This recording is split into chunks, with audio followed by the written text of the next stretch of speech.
Good evening, Tamara O'Dine with ABC News. Victoria's police force is investigating yesterday's horrific crash on the Eastern Freeway while simultaneously mourning 4 of its own. 2 newly badged police officers and 2 veterans of the force were remembered today for their service to the community and their love of policing. It's the worst police tragedy in Victoria in over 100 years. Elias Kluwer begins our coverage. A solemn police escort for the 4 police officers who died in the line of duty. Leading Senior Constable Lynette Taylor, Constable Glenn Humphries, Senior Constable Kevin King and Constable Josh Presney were all killed in the horrifying crash. The whole force was reeling this morning. This is a difficult day. It's going to be many difficult days ahead. At about 10 to 5 yesterday, 2 officers pulled over a Porsche allegedly doing 140 kilometres an hour on the Eastern Freeway. The driver allegedly tested positive for drugs. Backup was called to impound the car. At 20 to 6, with the 4 officers standing by the side of the freeway, the unthinkable happened.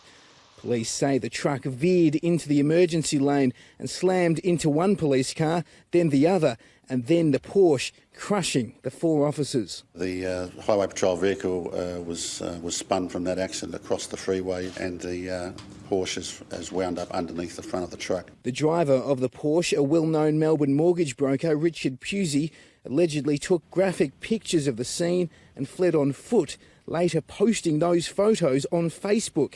He was arrested and questioned today before being led out of his house in Collingwood. Police are looking into whether this was the same black Porsche filmed speeding on the same highway last month.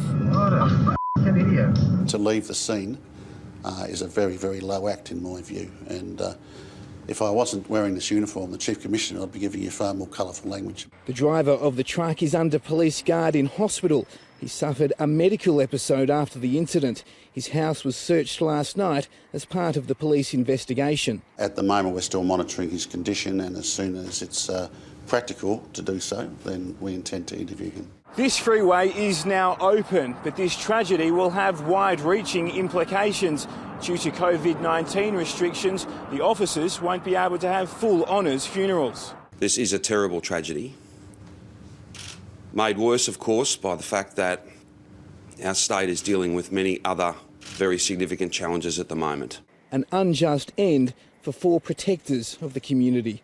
Elias Kluwer, ABC News, Melbourne.